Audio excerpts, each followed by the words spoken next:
Electrocast. I'm Elise Hugh. And I'm Josh Klein, and we're the hosts of Built for Change, a podcast from Accenture. On Built for Change, we're talking to business leaders from every corner of the world that are harnessing change to reinvent the future of their business. We're discussing ideas like the importance of ethical AI or how productivity soars when companies truly listen to what their employees value. These are insights that leaders need to know to stay ahead. So subscribe to Built for Change wherever you get your podcasts. This episode is brought to you by Pluralsight. Your org needs teams skilled in tomorrow's tech today.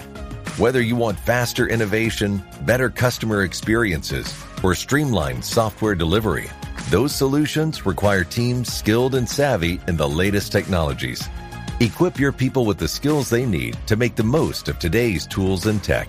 Visit pluralsight.com/pod and try it for free.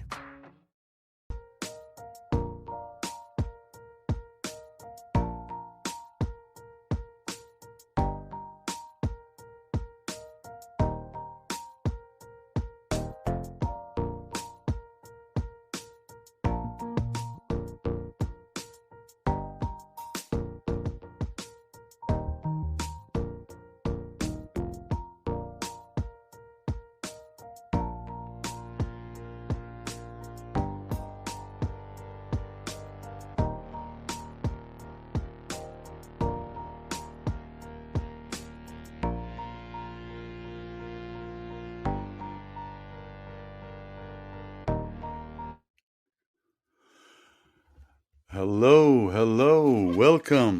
welcome to Abracadabra, Create What You Speak. I'm iLan Azoulai, spiritual mentor and a sound therapist for you who are ready to reclaim your power. I work through sound frequencies and the power of our voice.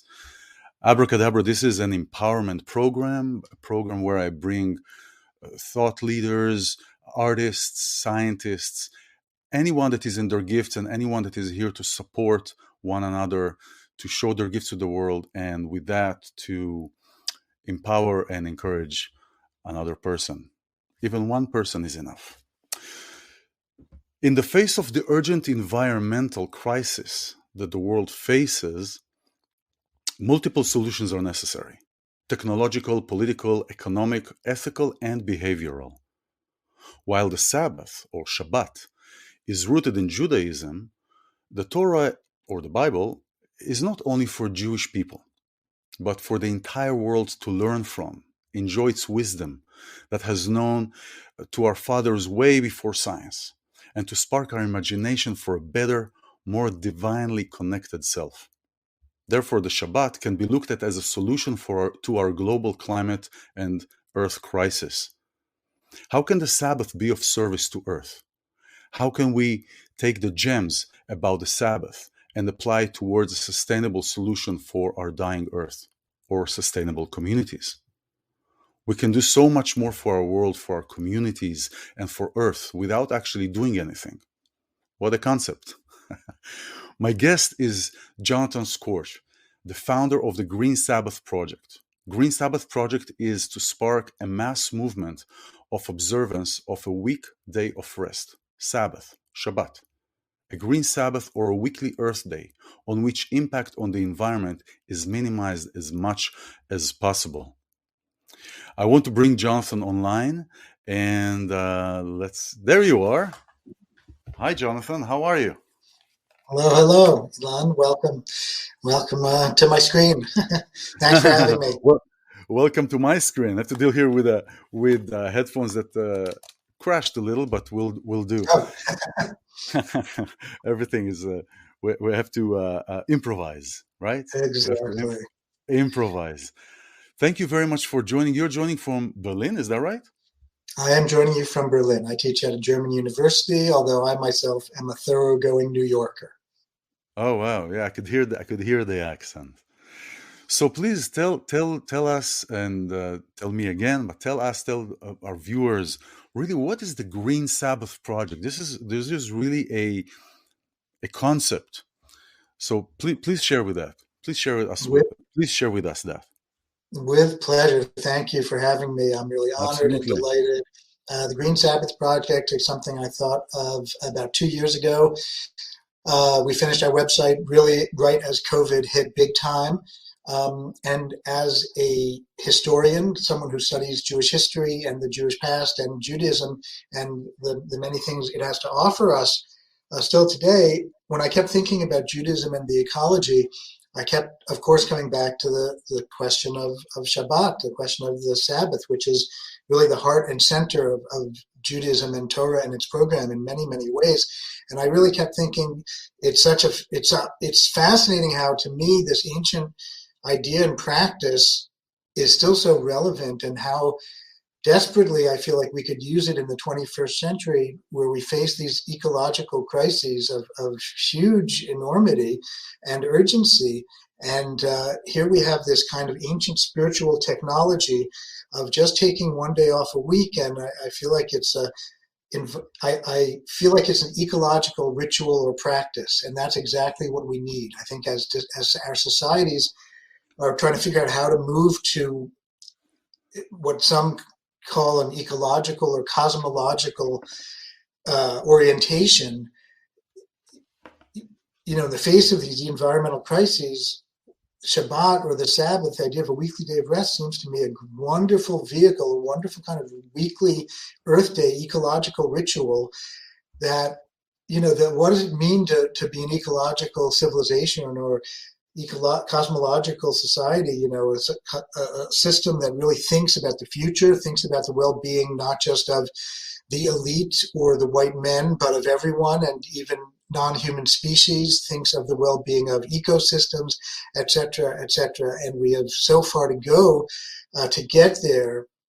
So to celebrate, obviously, right, we obviously have to do all the important things we know are helpful: recycling, composting, using less energy, having more energy efficient buildings, etc. But there's a way in which what we also need to do is really develop practices as a society that reinforce our environmental values and that reorient us in our struggle to preserve those values, to preserve the environment. And so to me, something like Sabbath, which is a practice indigenous to the West for, well over 1,000 years, obviously goes back even further in Judaism, and a practice that is organically, deeply interwoven with our daily lives.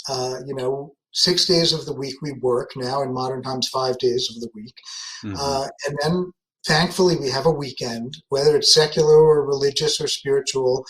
We have it due to union labor efforts, among other of those who fought for it.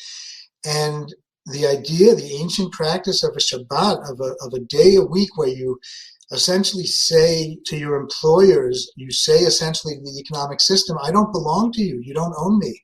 I have an existence beyond you. I have a freedom and a dignity that you can't touch. And so it temporarily, 1 day a week out of 7, right, I'm free, I'm liberated, I can't be exploited. I'm not concerned with profit making. I'm not concerned with doing or changing or manipulating nature. I'm just delighting in being. I'm content. I'm with my family. I'm with my kids. I'm with my partner. Yeah. And, here we are in the 21st century, really becoming increasingly aware of how we're, particularly in the United States, how we're working ourselves way too hard, suffering individual illness, suffering collective illness, environmentally. All of the accumulation that we have been able to do in this hyper-capitalist accumulation society has not made us happy in many respects, and we are destroying possibly the very means of our existence environmentally. So, I think we desperately have to change how we do things. And the idea that once a week we have a practice that reminds us it's not about how much you make. It's not about how much you own.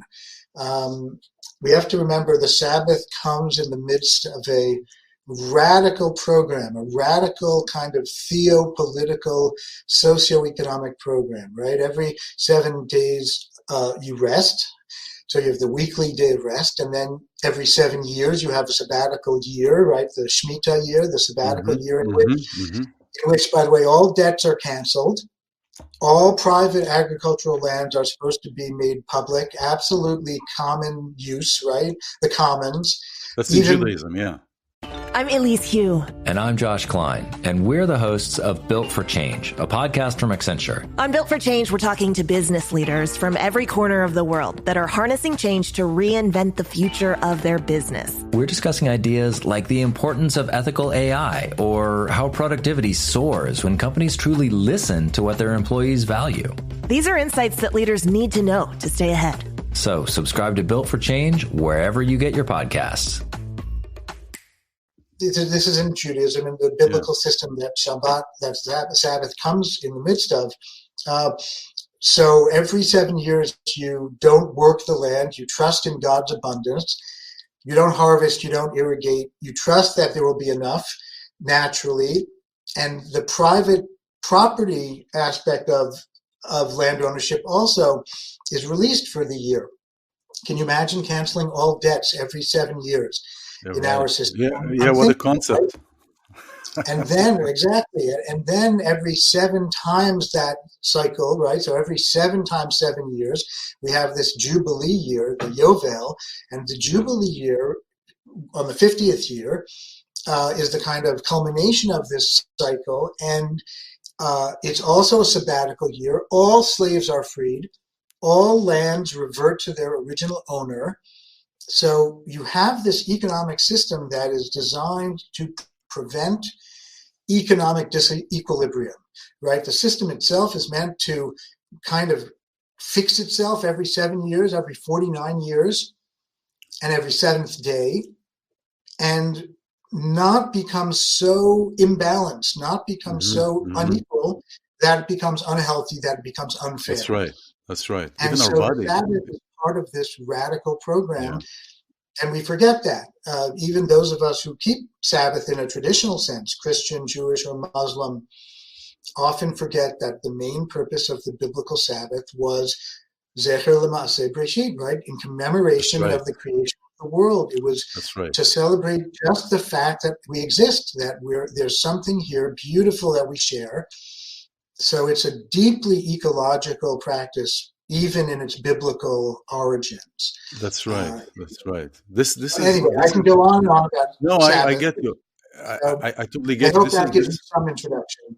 This gives a great introduction and a great insight to how to look at that, because when people hear usually Sabbath, Shabbat, or whether they're Jews or non-Jews, they look at it from a religious dogmatic standpoint. You know, it is not a necessarily. Again, it's not. There are exceptions, of course, and people like yourself and I definitely. I mean, after I heard that, I mean, it just makes sense. And we're talking about being grateful to waking up, to seeing creation, to be thankful to everything that is happening, and how can we. You know, and sometimes it is hard when somebody is going through a hardship. You know, some of us are having different stories, and everybody has a different story. And somebody is going through a hardship. It is hard to look at it just from the mind standpoint. So there is an action that actually is doing nothing, right? Is actually doing nothing. There is an action that is here, that is physically here, that is, and you know, and there is a different sense. You know, when Shabbat comes in, there is a different feel in the air. I tell you that it is. If you're attuned to that, there is a different feel in the air. Yesterday I was Redondo, and it was just Friday, and I was looking before Shabbat and looking at everything, and just looking at the beach and just the birds and the animals, and you're talking. We'll talk about that because there's so many things that I saw on your website that are worth mentioning and important to mention. That it is not from a religious standpoint, but from an ecological, from an animal rights standpoint. And you know, our body also regenerates every 7 years. Our cells regenerate every 7 years. 7 is a number that is worldwide. You know, 7 days, like you mentioned, 7 days, and just 7 years. Everything is connected. If we look at it from a standpoint of creation, we're saying, okay, let's leave the religious part aside for a second. Okay, let's leave the religious part aside for a second. With one action or the lack of an action, so to speak, we are helping animals, we're helping the earth recycle, we're helping the air maybe clean up a little bit. I mean, we're talking, I join meetings that are talking about what can we do, and also like this program that is an empowerment program, and the work that I do in empowering, it's not what can we do all the time, but what can we peel off that will contribute to where we want to go, because it's really about unlearning all these stories and all these things that we've accumulated over the years, whether it, whatever country we are, whatever family we're born into. So this is really you write on your website. This is great. Appreciation and gratitude for Earth, for cosmos, for the existence. It's time for us to just think, to just look a little bit about what's around us. Hospitality, education, and your project, the Green Sabbath Project. And before we get into how you started this, but the Green Sabbath Project is really actively involved in the community. How is it coming to play? How is it? It is that's what I love so much about the idea of this Sabbath, this weekly day of rest, is that so many different things intersect through it, so many things flow through it. Community, self-care, self-well-being, it's political, it's spiritual, it's completely ecological, it's a practice, it's also an idea, and so it has so many dimensions to it. Sabbath really is about community, what we encourage people to do. And again, I really appreciate your emphasizing that. And I just want to repeat, we're really not pushing Shabbat or Sabbath in any Orthodox traditional sense, Jewish or otherwise. I really am trying to adapt this and popularize it for the 21st century. And I'm happy to have it take many different forms, many different kinds of things one can do, almost as many things as one can imagine, right? So it could be a whole day in which you do nothing, in which you withdraw from impacting on nature, withdraw from influencing and manipulating nature. It could be a day on which you read nature poetry out loud to one another. It could be a day on which you say prayers that you wrote with your school children, thanks to Mother Earth. It could be you play ecological board games together. It could be something as simple as going for a walk in the woods. That's right. Meditating outdoors. Instead of having your regular sermon, you could have read Wendell Berry poems, etc., etc., etc. There's so many things. And to me, any of those and all of those things could be Green Sabbath worthy. And it can be a pantheistic thing. It can be an absolutely atheistic thing. It can be something that you do because it's functional and it makes sense to rest. And you could do it for reasons because it's the deepest mystical, cosmological secrets. I don't know that I care so much. I just feel like we really need to become ecological societies, and this seems to me such a wonderful vehicle to do it. So according to the Bible, the Hebrew Bible, right, the Sabbath is really not much is said about it. We know only that it honors or imitates God, having created the world in 6 days and then resting. So we know we're supposed to imitate God and rest, and we're told that it comes to commemorate two things. One is the liberation of the Israelite slaves from slavery in Egypt, and two, to commemorate creation, the fact that the world exists, that God so loved us and the world that God created something for us to survive on and thrive on. So that was Shabbat, that was Sabbath. You weren't supposed to light fires. You weren't supposed to leave your dwelling place. And that's about all we know about it. The rabbis elaborated a whole system of forbidden labor, things that were done, all of the work that went into building this mobile tabernacle, the kind of nomadic home for the divine when the Israelites were in the desert, the Mishkan. All of the work that went into it chopping, timber, painting, Yes. cutting, It's building, nailing, etc. All of those 39 forms of labor that rabbis decided, there were 39 of them, they were all forbidden on Sabbath. And, on the one hand, it's an ancient understanding of the world and technology and what, society is. You construct things, you build things, and so on the day of rest, we don't do any of those things. yeah. And in our era, we're all looking around for ways we can reduce our carbon footprint, right? We're all obsessed with, hopefully, Hopefully all. But hopefully we're obsessed with reducing our impact on the environment. And here, already 3,000, 2,500, 2,000 years ago, we don't know the exact dates, the rabbis came up with their own system of saying, here are the actions that we're going to voluntarily give up one day a week in order to go back for that day to the Garden of Eden. That's one of the things that people talk about the Sabbath in Judaism, right? The Sabbath is a return to the Garden of Eden, and that we could talk about that a lot. That's a beautiful image and what it means, it's right? beautiful.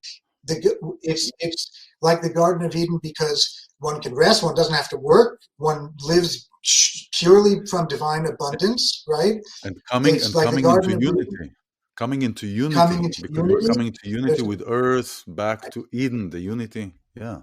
Right. There's no separation. There's no alienation. Exactly. So one day a week, we could really achieve that by entering, traditionally and according to the Jewish mystical tradition, we can enter that if we have the right mindset, the right mindfulness, and we can really create a kind of temporary utopia, as you said, very much harmony with our own bodies, our souls, with our minds, all at one. The cosmos is in harmony. It's not the ultimate redemption. It's not the ultimate salvation of everything, but it's something that we can really do. Yes. Induce an altered state of being every seventh day and live a kind of temporary utopia. So again, very powerful to me, especially thinking ecologically, right? Where we have such desire, rightfully so, to live in harmony with the seasons, with other beings. That's right. How do we do what we need to do for our own survival, but in a way that ultimately contributes to the well-being of other species, not just extracts resources and things that we need. That's right. It's interesting. This weekly, I talked about it on Friday. This weekly portion, Vayakehel, is talking about continuation of the building of the Mishkan. But what's interesting is that he starts first with the Shabbat. Right. He starts with the Shabbat, and you say, well, you think that naturally he will start with, okay, this is what we need to do for the Mishkan, and talking about the half shekel and the half coin that I talked about. It is a representation of our potential. The half is our potential, and the next half is how we exercise this potential. And but he talks about the Shabbat first, saying that despite how wonderful and how divine work that you're doing, Shabbat is Shabbat. Shabbat comes before. And so you don't do even the work on Shabbat. And it's really it's really fascinating to see how, first of all, how everything comes together, even in the form of conversation, in the form that we're having today, a conversation about this, about rejuvenation, about getting this feminine energy, the creation, the feminine energy in Shabbat and rejuvenation, and this portion of the week. This is really fascinating. Before I continue, I think I butchered your last name when I said it. Schorsch. Schorsch. All right, there you go. There you go. Yeah, it's a hard one. It's a hard. So Jonathan, you were born in New York, you said? Very much. Right? I wasn't born in New York, but I was raised in New York. Yeah. You were raised in New York. Yeah. How were you raised always in a religious family, in a observant family? How did you come into where you are today? My father is a rabbi, was a rabbi. He's also a historian. His father, my grandfather, alav hashalom, may his memory be a blessing, was also a rabbi in Germany. So it's even interesting my being back in Germany. So I grew up in homes that were, yes, steeped in Torah, absolutely. And as I'm finding out now as a scholar, more and more, my grandfather and his father, my great grandfather, who actually ran a Jewish orphanage in southern Germany, and he was really very. If I would have kept making only the minimum payments on my credit cards, my debt would have taken me 47 years to pay off. These are real National Debt Relief customers. I knew I wasn't going to be able to get out of debt by myself. Credit card, medical, or personal loan debt? National Debt Relief negotiates with your creditors to reduce what you owe. National Debt Relief got me out of debt. You could be debt-free in as little as 24 to 48 months. Visit nationaldebtrelief.com to learn more and get started. nationaldebtrelief.com. Connected to nature. My great-grandfather and my grandfather, too, grew up in a small village in southern Germany. They were very much rural Jews, and they were very much connected to the natural world in which they lived. So I find that very sweet, very moving, and fascinating. That it would be ideal, right? I have one colleague who's a Christian theologian who has written a beautiful, really important book about agriculture in the Bible, in the Hebrew Bible in particular, and how the Hebrew Bible reflects really a pretty, again, kind of radical economic politics, a kind of agrarian vision of, economic self-sufficiency, small scale, kind of small is beautiful. As the prophets put it, every man or woman under his fig tree, And there is something very beautiful about that vision in Judaism. Ideally, we would love to be holy all the time, right? We would love the divine to be housed in everything in the world, in everything in existence. And maybe that's possible. It's often hard to see the divine in existence. And that's why biblically, right, they build a tabernacle, they build a specific building. And it's not like God, really, that's the only place God is, but it's a metaphor, it's a symbol, right? That's the people know God is there. And, so this Christian theologian said to me, well, green Sabbath, I don't like the idea that one day a week I'm supposed to minimize my environmental impact. I have to do that every day of the week. And, we should all the time we should be thinking about how to reduce our environmental.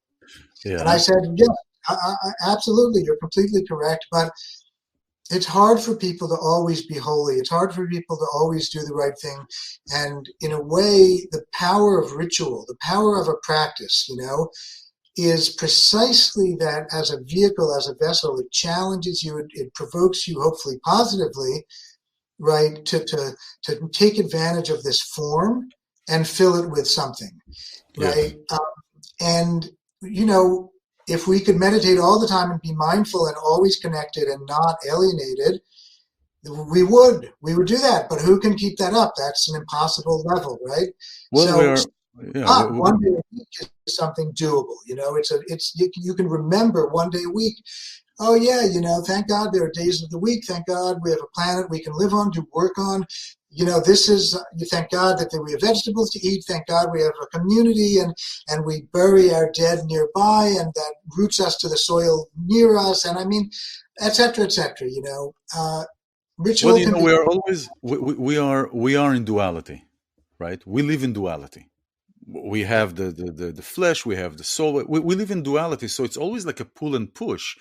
Sometimes we have to be there to want to come back here, and to be here to want to come back here. So it's I don't see that it is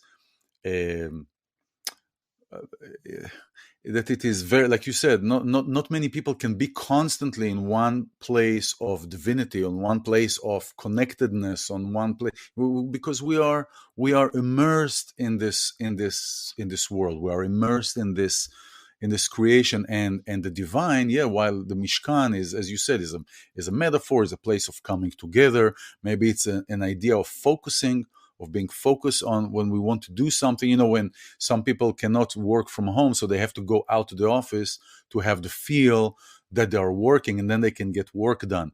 It is similar to that, but because we're living here on earth, God is everywhere, and God is everywhere we invite God to be in. So the Sabbath, I think, is like the Mishkan, if we look at it like what you're saying, where we're taking one day a week to focus on it and to be there. Because especially if you haven't, if one didn't practice this all the time, it's very hard and probably not very sustainable to jump right away into 100%, 0 to 100. Right. Starting in a incremental right. But build. Absolutely. And there are all kinds of things one can do. There are towns and neighborhoods that, for instance, where they might shut down some of the streets so that the streets can be reclaimed by pedestrians or skateboarders or bicyclists. Yes. Right. There are all kinds of things now. Tiffany Schlein is a filmmaker who started something called Technology Shabbats, where she and her family get off all of their devices and all of their screens for 24 hours, once a week. So there are a lot of people who are realizing the wisdom of these kinds of things. And also, just Shabbat, according to Isaiah, the prophet Isaiah, right? Shabbat is called oneg. V'karatala Shabbat oneg, right? You call the Shabbat a delight. And why is the Shabbat a delight? Because one is simply existing. One isn't doing. One doesn't have to prove one's existence. One doesn't have a goal one is getting to. There's nothing instrumental. You can simply delight and be. And that's so hard for us to do for, a variety of reasons. And just that delight to chill, to chill. Simple things like having a extended meal with your friends and family, being able to sing a little bit, and really enjoy each other's company,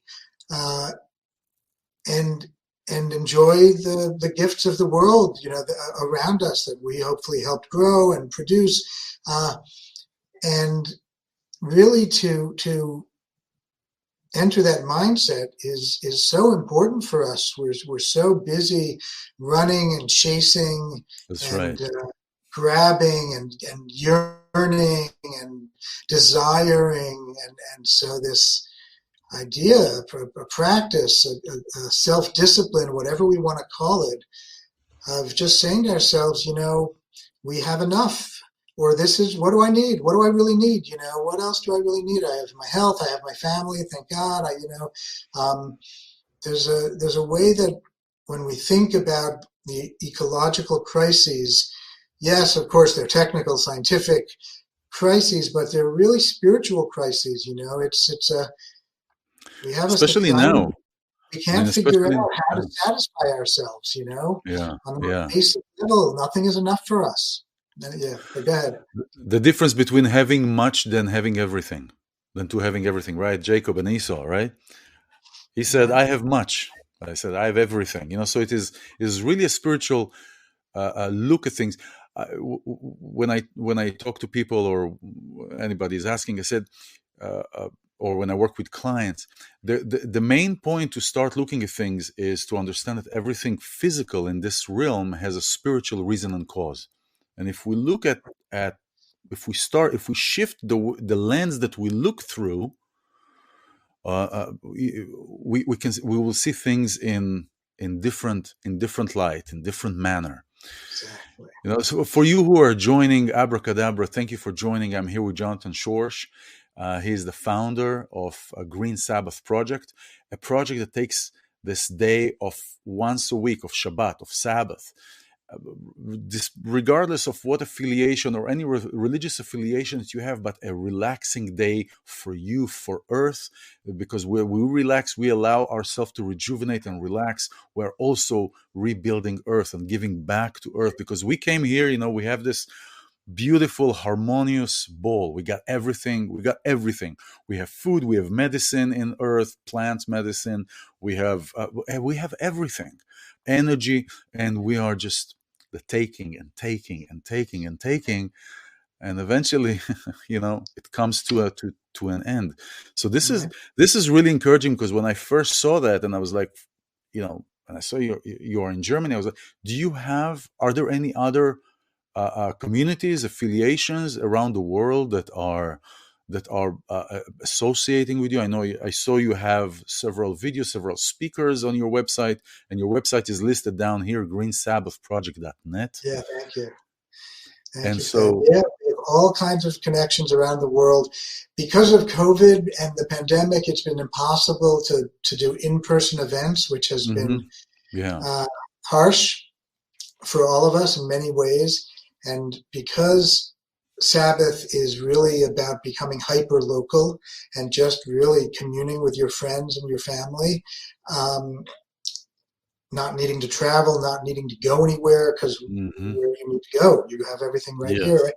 And so that's been hard. We have lots of communities and organizations and congregations around the world. But what I see is most things have been happening virtually on Zoom. I'm hoping that will change. We're going to have a whole weekend in October probably of bringing together as many congregations and organizations as possible around the world to do a kind of shared Green Sabbath weekend. And, by the way, there are African societies that have very similar practices, one day every 5. Sure. Or one day every 7, where, there's no fishing, they let the rivers replenish. So there are many reasons to allow the earth to rest. And by the way, the Bible tells us explicitly in Leviticus and Vayikra, it says explicitly, right? The land wants her rest. The land needs her rest. And, this might just be nice poetic speech, but the other beings, non-human beings, also have needs, also have to be treated well and taken care of and not ignored. And so Shabbat isn't just for us as humans, right? As you said before, Ilan, it's really for all beings as well, possibly. So we encourage people to do all kinds of things. We have a long list of suggestions on our website. Having a potluck meal with your friends, make it vegan, make it local. You can even I think that I've interviewed people from different animal rights organizations, or how do you say, not organizations, but that are animal rights activists, and I think this will be a really great expansion and addition to each side, because we're both going towards the same ocean. Let's combine the rivers, and I think working together with and being involved together with animal rights groups, anti-fur, to help raise awareness, because what I hear from people is when you talk about these things, or animal rights, or I have to stop doing this, or I have to stop doing that, or I have to change the way that I am, and how is it good for me, and how just like where it's talked about that deal with the Torah also, if it's not for its sake, it'll become its sake, right? Mashalo lishma yavo lishma, right? So also if we meet people in the way that doesn't affect their earthly needs, right? So we come to them in their language, talking to them in their language, and through their language they see how things are shifting. Not you have to observe, you have to be religious, because then people just go away. And the whole point is to bring people to shift their perception, to change their perception in whatever way. And I feel, on a whole different note, Steve Jobs in one of his interviews said, we have to change the way of how we think about technology. It's not let's invent great technology and see how we can market it. Let's look at what the customer needs and let's fit the technology to it so we can get what we want. And on the same level is let's see how are people operating and bring them the concepts of the divine, the concept of creation, so they can see and say, oh yes, I want it, I need it, this is what I want. And so I really applaud you, and really thank God for the work that you're doing, and anybody who is in the work of helping others and contributing to others, contributing to the world. This is really fascinating. I'm so glad. Thank you. Yeah, this Thank you is for your really kind words. absolutely. I hope it So, resonates with people. so you live in how long are you in Berlin already? How long do you live in Germany? This is now my 7th year, and Wow, I maybe time to enjoy go back Berlin a lot. to. It's a great city. Interestingly, Germany is a country like Israel that has Sundays. Almost all commerce is closed. Almost all businesses are closed. With certain exceptions, restaurants. But it's I appreciate it. It's of course an intervention into the free market, but it kind of forces you to spend a day slowing down, spend a day in the park, spend a day with your kids, spend a day reading. We have to learn increasingly to satisfy our needs without having to buy something, without having to consume. That's the main thing. Shabbat is really remembering that we don't have to consume to be happy. That's right, because happiness and consumption are two different worlds. Happiness is spiritual, really. Happiness is the sense inside, and consumption is for the physical. And that's why when we are sad, or some people when are sad, they go and buy something because they think that it'll revive them. The soul says, I'm hungry. You go give it a car. The soul realized that the car is not enough. The car is not food, and after a week or 2 weeks or something, the person is Gesundheit. The person is tired of the car, and now the soul wants more because the first wave didn't work. It was material. It doesn't really help our spiritual growth. It is a physical need. So no, this is really great. So now, did you grow up all the time in? I mean, yeah, you told me your father and your family in religious. So most likely, is that correct? That you were most likely in a religious or Jewish environment. Did you find yourself? You know what? What's happening over there? I want to see what's happening over there. Yeah, of course. I grew up in New York City, in the Bronx. I went to Jewish day school, modern Orthodox day school. In high school already, I went to a public high school. But I was continuing, to learn Jewishly privately at the seminary in high school. I went through my own Gilgulim, I went through my own different understandings of things. I mean, my family was conservative, Masorti, fairly shomer mitzvot, fairly observant for that world, but definitely, revolved around Torah. Getting married, I got back into Torah a lot more and into Hasidism and other things. I teach Jewish studies. My life revolves around Torah. I love it, find it very meaningful and satisfying. I also feel like, and this is part of the Green Sabbath project too, in a way, while we have a lot to learn from Judaism and from other ancient practices also, aren't, they also evolve, and they also can change, and they should change. That's something all religions and cultural traditions wrestle with. How much change is too much, and how much do you have to preserve? But again, I think the idea of Green Sabbath, and just even for people who are secular, who don't believe in organized religion, who don't believe in God, to hopefully find it meaningful or powerful just to take care of oneself, just to rest one day a week, or just to slow down and focus on, living really kind of ecologically one day out of 7. What does it really mean?